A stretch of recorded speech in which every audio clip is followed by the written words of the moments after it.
परम मंगल में परंपरात्मक कौशल्यानंदन प्रभु श्री राम जी के पावन पवित्र चरित्र को हम आप समस्त भक्त आज श्रवण करते हुए षष्ठम दिवस संध्याकालीन बेला प्रारंभ होने जा रही है, जिसमें उपस्थित हमारे परम पूज्यपाद श्री गुरुदेव भगवान जो सोफा पर विराजमान है, उनके चरणों में वंदन एवं उपस्थित संत भगवान के चरणों में वंदन एवं हमारे संगीत के मर्मज्ञ सभी हमारे भाइयों को एवं कथा में उपस्थित भाग श्री रामचरितमानस के प्रेमी जन भक्त जन प्रत्यक्ष अप्रत्यक्ष सभी के लिए व्यासपीठ से ये दास जय जय श्री सीताराम।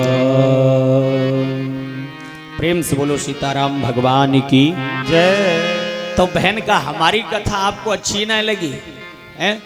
और तुम्हारे गांव के पंडित जी आए हैं तो सब जने बैठे रहे, भैया ऐसी कहाँ हम में कमी है, कोई बात ना, हमारे गुरुजी कमजोर है, चेलऊ कमजोर है, कोई दिक्कत ही ना है। बोलो सीताराम भगवान की जय हो। अभी व्यासपीठ का हमारे बड़े भैया श्रीमान रविकांत जी जो हमारे विनोद जी के भतीजे हैं और दूसरा परीक्षित जी के पुत्र हैं, जिन्होंने मैंने जब से आया हूं उस दिन से आज तक 7 दिन तक निरंतर जिस प्रकार से माता अपने पुत्र की सेवा कर रही है उसी प्रकार से मेरा भाई सेवा कर रहा है। श्री भगवान से मैं निवेदन करूंगा, जिस स्थान पर आपने हनुमान जी को पद दिया वही स्थान हमारे भाई को प्राप्त हो, ये मेरी कामना है और प्रभु से प्रार्थना है। जय श्री राधे, जय श्री श्याम। और ये 100 मुद्रा हमारे मुकेश यादव जी जिन्होंने भगवान की कथा में दान करे हैं, भगवान उनके भंडारे भरता रहे। और एक बार अपने मंदिर पर कथा हम से करा लियो मुकेश भैया, तुमने बुकिंग करके हमारी छोड़ दी। बोलो सीताराम भगवान की जय हो। प्राण प्रतिष्ठा की गुरुजी बुकिंग हम ही से भई, लेकिन हम इतने दुर्भाग्यशाली निकले जो कि जा कथा सुना ना पाए। कारण क्या है गुरुजी? अब समस्या एक है हमारे सामने कि आज के समय में विद्वान तो हैं लेकिन प्यारे विद्यावान नहीं है। कारण क्या है? विद्वान और विद्यावान में बहुत बड़ा अंतर है। विद्वान और विद्यावान में बहुत बड़ा अंतर है। कितना अंतर है बताऊं आपको? विद्यावान कौन है और विद्वान कौन है? ध्यान दीजिएगा, ये बात मैं नहीं कह रहा हूं, ये हमारे परम पूज्य पाद श्री गोस्वामी जी महाराज कहते हैं। विद्यावान कौन है? पहले विद्यावान को सुने। विद्यावान गुणी अति चातुर, विद्यावान गुणी अति चातुर,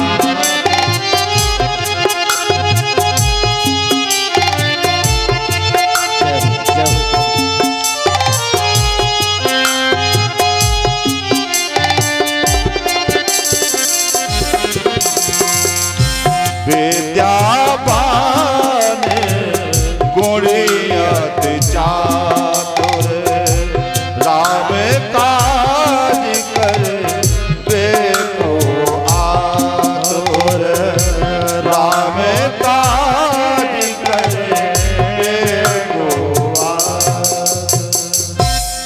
हमारी जो बहनें कलश वाली हैं वो प्लीज आप लोग प्लीज स्टैंड अप, सभी बहनें लाइन में आ जाएं। इधर प्रेम से बोलो सीताराम भगवान की जय। तो आप सुन रहे थे क्या? विद्यावान जिस फल पर वृक्ष आता है वो स्वतः ही झुक जाता है, और आपको पता ही है जो झुकता नहीं है वो एक दिन टूट जाता है।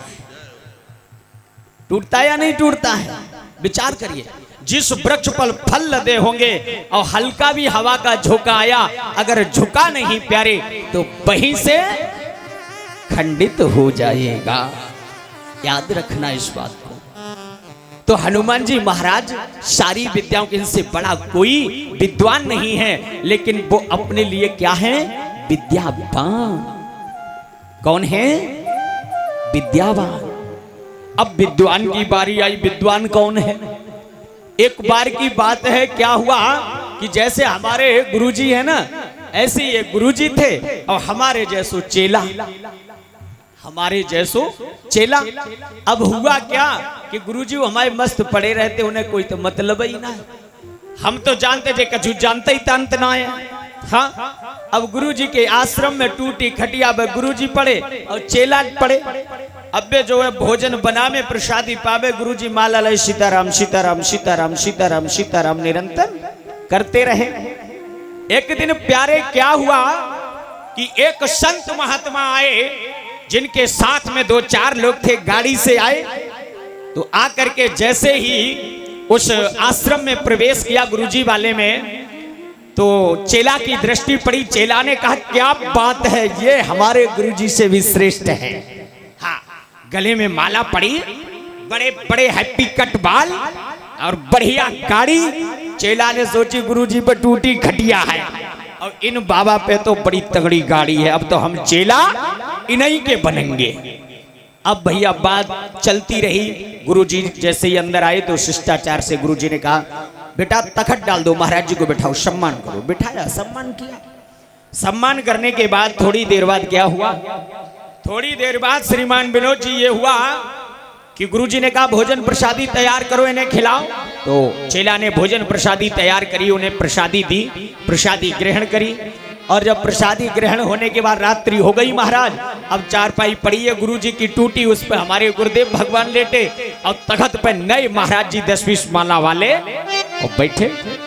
अब हुआ क्या, अब गुरुजी महाराज को उन्होंने ज्ञान देना शुरू किया।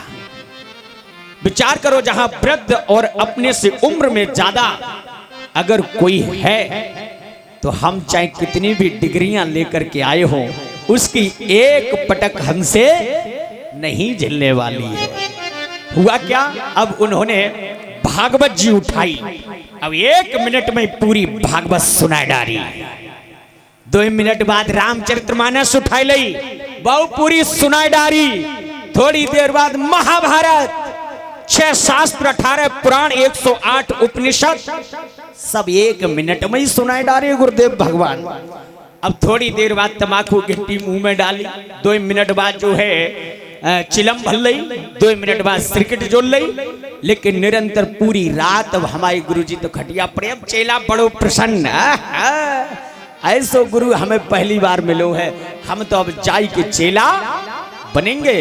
अब चाहे कोई कछु करे, बाने अपनो बोरिया बिस्तरा पैक करके अब बांध के मोहड़ो रख लो, सवेरे इनके संग ही हम निकल जाएंगे। अब वार्ता होते होते प्रातः काल हो गया। गुरुजी उठे, आदि शंका निवृत्ति पाने के बाद स्नान क्रिया से फ्री हुए और होने के बाद उन्होंने क्या किया, गुरुदेव भगवान ने अपनी संध्या करी, फिर माला ले ली। संत जी का सम्मान हुआ, संत जी चले। गुरुजी ने कहा, इन्हें छोड़ के आओ गेट तक। अब चेला ने सोची, अगर गुरुजी के सामने गए तो मामला बिगड़ जाएगा। तो चेला ने अपनी चौखट से जैसी बोरी खिसका के रखी गेट के बगल में और कदम बाहर चौखट के निकाला। उसी समय वो संत महात्मा लौट करके आए और गुरुजी से पूछा कि गुरुदेव हमें एक बात बताओ। बोले क्या, कि मैंने तुम्हें रामायण सुनाई, भागवत सुनाई, शिव पुराण सुनाया, देवी भागवत सुनाई, सब सुना डाले, लेकिन आपने पूरी श्रवण करने के बाद भी एक शब्द नहीं बोला, एक भी शब्द नहीं बोला। तो उन्होंने कहा, बेटा इसलिए हमने नहीं बोला, संत भगवान जानते हो क्यों? बोले क्यों? कि जब व्यक्ति ज्यादा भोजन कर लेता है तो उसको क्या लग जाती है, पलटी होने लगती है। क्या होने लगती है? पलटी होने लगती है। तब व्यक्ति का पेट खराब हो जाता है। जब व्यक्ति ज्यादा भोजन कर लेता है तो पलटी शुरू हो जाती है। समझ में आ गया कि सुधार नहीं पाए, किस स्थान पर हमें क्या करना चाहिए, किसका सम्मान किस तरीके से होना चाहिए, हम समझ नहीं पाए और अंत में वही संत गुरु जी के चरणों में गिर पड़े। कान पकड़ के माफी मांगी। चेला ने कही, इनते बढ़िया तो हमारे बेई गुरु सही है, जिनसे एक ही झटका में जो नीचे आएंगे। बोलो सीताराम भगवान की जय हो। हाँ, प्रेम से बोलिए सीताराम भगवान की जय। तो विद्वान और विद्यावान में यही अंतर है। जो विद्वान होता है वो कभी जो विद्यावान होता है वो कभी प्रदर्शन नहीं करता, और जो विद्वान है वो कौन है?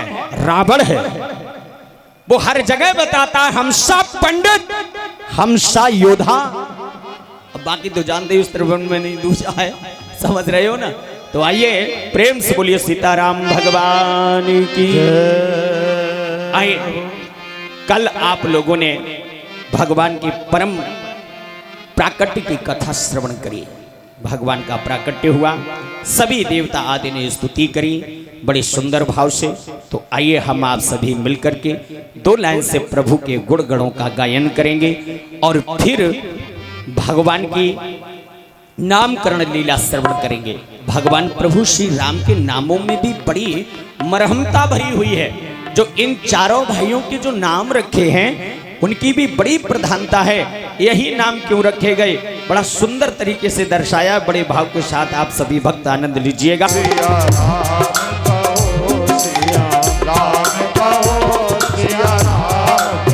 एक बार दोनों हाथ उठा के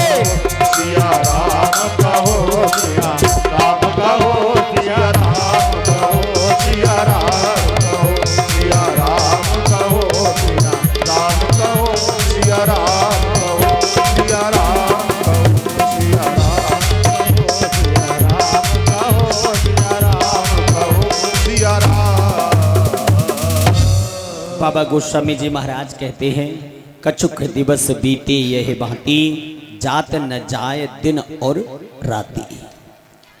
कुछ ही समय धीरे धीरे परीक्षित जी महाराज बीतने लगा। अब तुमसे कनेक्शन ना मिल पा रहा हो।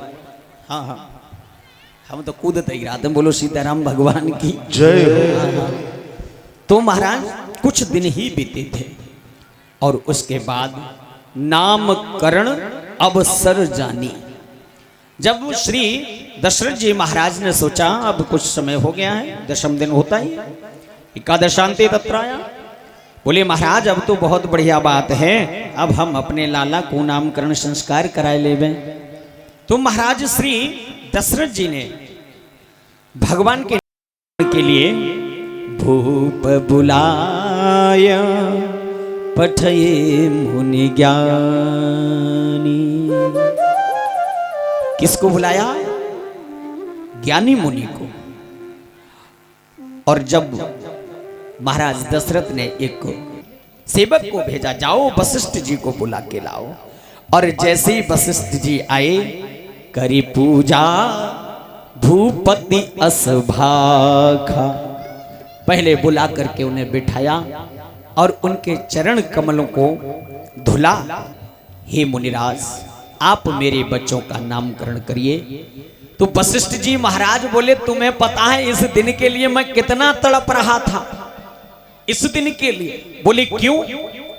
बोले जब नारद जी के द्वारा ब्रह्मा जी के जितने भी पुत्र थे, दक्ष जी के जितने भी पुत्र थे, उन सबको वैराग्य हो गया। ब्रह्मा जी के मानसिक 4 पुत्र हुए, सनक सनंदन सनत कुमार, उन्हें भी वैराग्य हो गया। जब वशिष्ठ जी का नंबर आया, बोले तुम गृहस्थी बसा लो, तुम सृष्टि का सृजन करो, अब घर चर्चा छोड़ दो परीक्षित जी, अब हर चर्चा में आ जाइए 2 मिनट के लिए, और 10 मिनट का समय हमारे लिए, ठीक है ना? तो महाराज आप जो है तड़प रहे हैं। बोले किस लिए? वशिष्ठ जी महाराज कहते हैं कि ब्रह्मा जी ने जब ये सारी व्यवस्था बनाई और उस समय उन्होंने कहा कि तुम जो है गृहस्थ जीवन का पालन करो।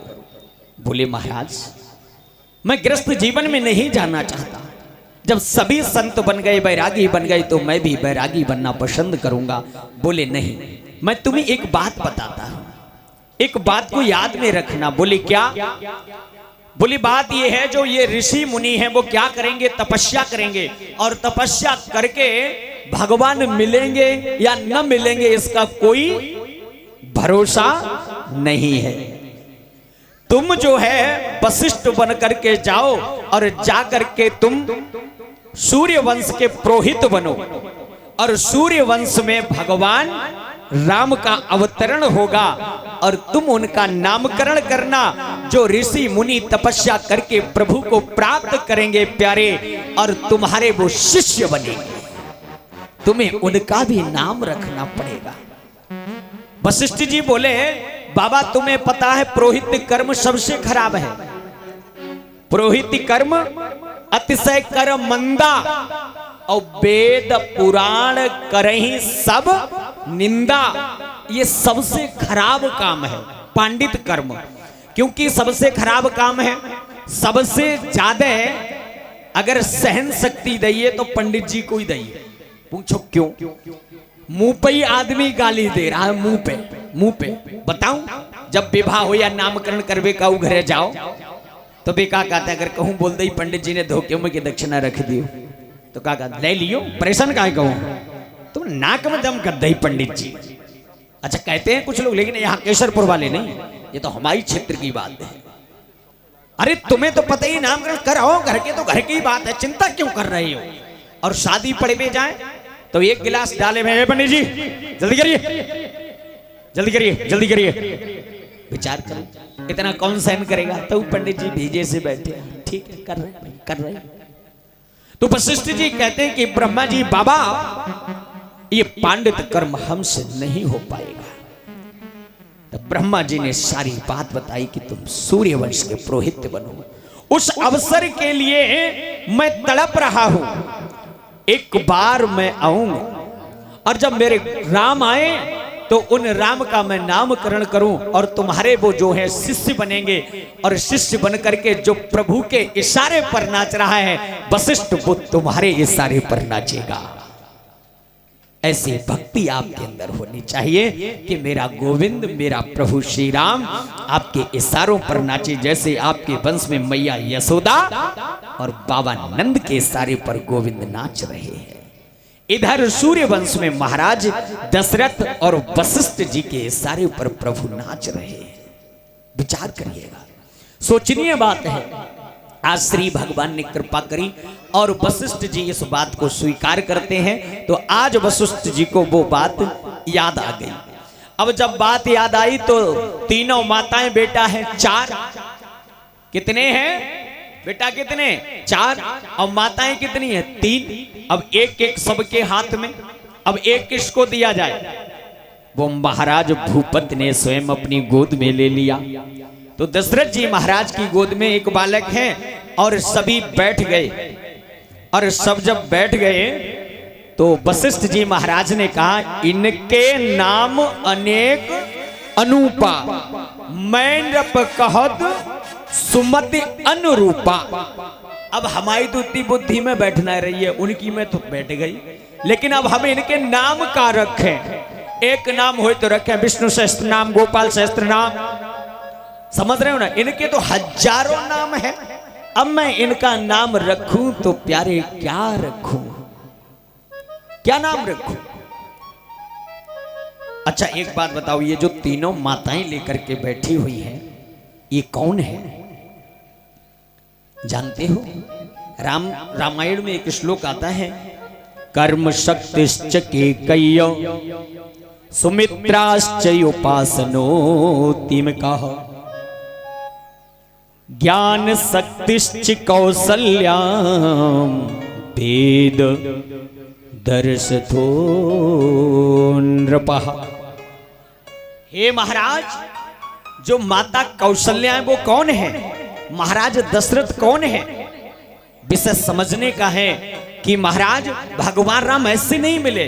जो खीर का मैंने आपको प्रसंग अवगत कराया कि कर्म भक्ति और विवेक के द्वारा परमात्मा की प्राप्ति होती है। और यहाँ पर ये कौन बताई है? मैया सुमित्रा जो है वो कौन है? उपासना है। और मैया सुमित्रा उपासना है, माता केकई कर्म है और कौशल्या ज्ञान है। जब ज्ञान और कर्म दोनों मिल करके हाथ उपासना पर रख देते हैं तो कौन होता है? कौन होता है? भरत, लक्ष्मण और शत्रुघ्न होते हैं। लक्ष्मण और शत्रुघ्न होते हैं। अब ये इन्हीं के क्यों होते हैं जानते हो? उपासना के ये दोनों क्यों हैं अभी आपको अवगत कराएंगे कि महाराज दशरथ जी फिर कौन है?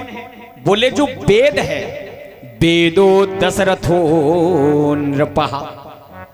जो वेद है वो कौन है? दशरथ जी महाराज हैं। तो जब वेद के द्वारा, पुराणों के द्वारा, शास्त्रों के द्वारा जिसको मार्ग मिला हो उसे तो कौन मिलेगा? उसे कौन मिलेगा? कौन मिलेगा? राजा राम ही प्यारे मिलेगा। याद रखिएगा, आज वेद रूपी श्री दशरथ जी महाराज, ज्ञान रूपी माता कौशल्या और कर्म रूपी माता केकई, क्योंकि केकई मैया ने कर्म ही कर्म किया है। कौशल्या मैया ने ज्ञान का दर्शन कराया और सुमित्रा मैया ने प्यारी उपासना का दर्शन कराया। याद रखें महाराज, अब तो बड़ी व्यवस्था बनी और श्री वशिष्ठ जी महाराज सामने बैठ गए और वशिष्ठ जी महाराज ने कहा कि जो आप कौशल्या की गोद में है, मैं उनके बारे में कुछ बताना चाहता हूं। जो आनंद सिंधु सुख राशि, सीकर ते त्रैलोक सुपासी। जो आनंद सिंधु सुख राशि, सीकर ते त्रैलोक सुपासी। अब आप आनंद को भी जानते हैं, सिंधु माने नदी को भी जानते हैं, और सुख तो सब दुनिया जानते ही है। जो आनंद की नदी के कौन है? सुख के राशि है, सीकर ते त्रैलोक सुपासी। अब आपने ये समझ लिया, मेरी बात समझो। सीकर किसे कहते हैं? सीकर, सीकर का मतलब होता है किसी जल के पात्र में उंगली डाली और जैसे ही बाहर निकाला तो आपकी उंगली पर पानी बच जाता है, बूंद, और जैसे ही आपने छिड़की तो उस एक बूंद से कितनी हो गई? लाखों बूंदें बन करके तैयार हो जाती है। ऐसे ही मेरे नारायण है जो कि एक से लाखों बन करके ब्रह्म जो हम आप में विराजमान रहता है। अब उसे हम खोज कैसे पाएं? वो खोजा कैसे जाता है? वो ज्ञान मार्ग के द्वारा खोजा जाता है। क्यों? जब हमें पता ही नहीं है तो हम बताएंगे क्या? इस संसार में जो आप लोग कथा सुन रहे हो किस लिए? बोले महाराज मोक्ष हो जाए, कल्याण हो जाए, मुक्ति हो जाए। अब मैंने आपसे पूछ लिया कि ये कल्याण होता क्या है, मोक्ष होता क्या है, मुक्ति होती क्या है? अब आपको पता नहीं है। हम आए और हमने आकर के कह दिया जलेबी आपको खानी थी, हमने रसगुल्ला खिला दिए। क्या खिला दिए? रसगुल्ला खिला दिए। और जब हमने रसगुल्ला खिला दिए आपको तो आपसे कहा कि ये जलेबी है, आप जलेबी समझ करके रसगुल्ला खा गई। जब कोई ज्ञानी पुरुष आया और आ करके उसने तुम्हारे सामने जलेबी टेढ़ी मेढ़ी प्यारे रखी, तब उसने बताया ये रस भरी जलेबी है। समझ रहे हो ना? तब पता लगेगा। ऐसे तो रसगुल्ला खाते खाते जीवन बीत जाता है। कोई संत महात्मा ज्ञानी आकर के ही आपको ये रसगुल्ला का असली स्वरूप बता पाता है, उस जलेबी का असली स्वरूप बता पाता है। समझ रहे हो ना? सीकर ते त्रैलोक सुपासी। अभी सीकर पे ही बात अटकी। अब आनंद हम खोज कर रहे हैं। अब बेर पके थे, बेर बेर बेर। अब बेर जब पके थे तो बार बार बेर खा रहे थे, मान लीजिए। हाँ, अब बेर खाते जाएं, बार बार खाएं, बेर बेर खाएं। तो क्या हुआ कि तब तक एक संत जी आ गई और संत जी आकर के बैठे सिंहासन पर। उसी समय उनके पास लाकर के किसी ने बेर दे दिया और जो खा रहे थे बेर इतने मीठे थे, स्वादिष्ट थे, तो बार बार खाए उन्हें बेर को, बेर बेर खाए। अब उन्होंने क्या किया कि संत जी को एक बेर दे दिया, बोले आप खाओ। उन्हें तो उसी में आनंद आ रहा था, उस बेर में। और जैसे ही उन्होंने संत जी को दिया तो संत जी ने मुंह बनाया, क्या तुमने लाके दे दिया, सब मुंह का स्वाद खराब कर दिया। तो उन्होंने पूछा महाराज जी तो बड़े मीठे, बड़े बढ़िया हैं। बोले बढ़िया क्या है, मैं अभी विनोद जी के यहाँ भागवत चल रही थी, रोज शाम को भंडारा होता है, जितने भक्त कथा सुनने आते हैं। और देखो जिनके भाग्य में प्रसाद है वो ही बसते हैं, बाकी सब अपने घर चले जाते हैं, है नहीं?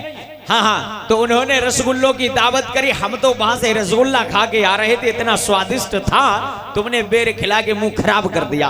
अच्छा आप सही बताना, बेर में ज्यादा स्वाद है या रसगुल्ला में? रसगुल्ला में है ना। तो बाबा जी ने मुंह सही बनाया गलत बनाया? सही बनाया। ऐसी प्रकार से हम इस संसार के सुखों को हम जानना चाहते हैं, लेकिन असली आनंद तक पहुंचने का यत्न नहीं कर पाते। तभी कहते हैं गोस्वामी जी, जो आनंद सिंधु सुख राशि। क्या है? जो आनंद सिंधु सुख राशि, जिनके पास तो आनंद ही आनंद आनंद। और बताऊं आपने एक बार नारद जी आए पृथ्वी पर, और जब नारद जी पृथ्वी पर आए तो एक शुकर जो था वो कीचड़ में लिपट रहा था। वह कीचड़ था थोड़ा, तो संतों के अंदर दया होती है, तो दयामयी नारद जी बोले एक काम करते हैं, ऐसा करो तुम यहां बड़े कीचड़ में हो, तुम्हें चलो स्वर्ग ले चल रहे हैं। कहां ले चल रहे हैं? स्वर्ग ले चल रहे हैं। ध्यान से सुनिएगा, कहां ले चले? स्वर्ग के लिए। और जब स्वर्ग की बात करी तो उसने पूछा कि महाराज हमें एक बात बताओ। बोले का? कि स्वर्ग में सब कुछ मिलेगा? बोले सब कुछ मिलेगा। बोले हमें व्याख्या करके बताओ क्या क्या मिलेगा। नारद जी ने क्या मूर्ख के चक्कर में पड़ गए, अब व्याख्या क्या करूं, जब चलेगा ही तो वहीं देख लेना। तो उसने कहा ऐसी जगह क्यों जाऊं जिसके बारे में तुम बताना नहीं चाहते। अंत में उस शुकर ने ये कहा कि भैया हमें ये बताओ वहां कीचड़ कितना मिलेगा, वहां कीचड़ कितना मिलेगा। ये तो हमारे लिए कम पर्याप्त है, हमें ज्यादा कीचड़ चाहिए जिसमें हम खूब लोटपोट होले, हमें आनंद आएगा। क्या आएगा? शुकर को आनंद कहाँ आता है? ज्यादा कीचड़ में। तो हम लोटपोट होले। नारद जी ने कहा तुम मरो यही। क्यों? क्योंकि तुम्हें आनंद इसी में आ रहा है, और परमानंद का तो विषय बहुत ऊपर है। कथा जो है ना भगवान की, वो सबके पास नहीं पहुंचती। क्यों नहीं पहुंचती? कारण क्या है? कारण उसका यह है, जिसकी जेब में सोना होगा वही तो सोना खरीदेगा, वही तो खरीदेगा। अब जाके पास सोनो ही ना जाने, पहनो ही ना जाए, स्वाद ही नहीं पता, तो वो खरीदेगा। अच्छा तुमने कभी सोने की दुकान पे धक्का मुक्की देखी? कभी भी धक्का मुक्की देखी? और आर्टिफिशियल की दुकान पे मुक्का मुक्की तक देखी होगी। बोलो सीताराम भगवान की। तो क्या कहा? जो आनंद सिंधु सुख राशि। वो आनंद क्या है? जैसे एक व्यक्ति सर पर बोझा धारण किए आ रहा है और उस पर चला नहीं जा रहा है, तपती हुई धूप पड़ी हुई है प्यारे। अब उसने देखा कि सामने एक वृक्ष खड़ा हुआ है, उसके नीचे एक नल लगा हुआ है। जैसे ही उसने बोझे को नीचे डाला, ठंडा पानी पिया, हाय राम बड़ो आनंद आएगा। तो उसे आनंद किस में आया? वो शीतल जल शीतल छाया में आया। और संत महात्माओं को आनंद किस में आता है? संत महात्माओं को आनंद किस में आता है? जो आनंद मैया कौशल्या के उदर से प्रकट हुआ है उसमें ही आनंद आता है। अब क्या कहा? सो सुख धाम राम अस नाम। क्या नाम रखा? सो सुख धाम राम अस नामा। तुम्हारे बड़े बेटे का नाम क्या होगा? राम होगा। अच्छा राम नाम क्यों रखा? वो तो नक्षत्र के और घड़ी के हिसाब से रखा होगा, लेकिन विद्वानों का संतों का मत है कि उन्होंने राम का नाम राम क्यों रखा? राम का नाम, अच्छा जहां राम को नाम लगा दो वहीं आनंद आ जाओ। कैसो? विश्राम। क्या है? विश्राम। विश्राम से राम हटाओ, क्या बचा? विष।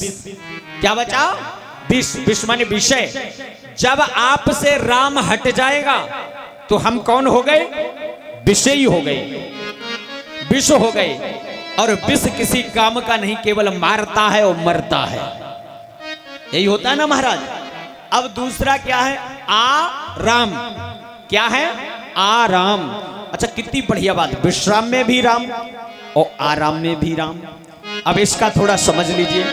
आराम समझे नहीं, समझ नहीं रहे हैं। आराम माने लेटना नहीं है, राम, जब राम आएगा तो सुत ही आनंद आएगा या नहीं आएगा, तो सुत ही आनंद की अनुभूति होगी। अच्छा, कितने गुस्सा में हो आप, अब कोई पड़ोस में निकले, भैया राम राम, भैया राम राम, तुरंत हृदय को शांति मिल जाती है। राम राम लला, राम राम, राम राम लला, इन्हें तो खून ही पी लो लला, राम राम। होता या नहीं होता? तो राम का नाम में जब इतना प्रताप है तो उसके दर्शन का कितना प्रताप होगा। सो सुख धाम राम असनामा, अखिल लोक दायक विश्रामा।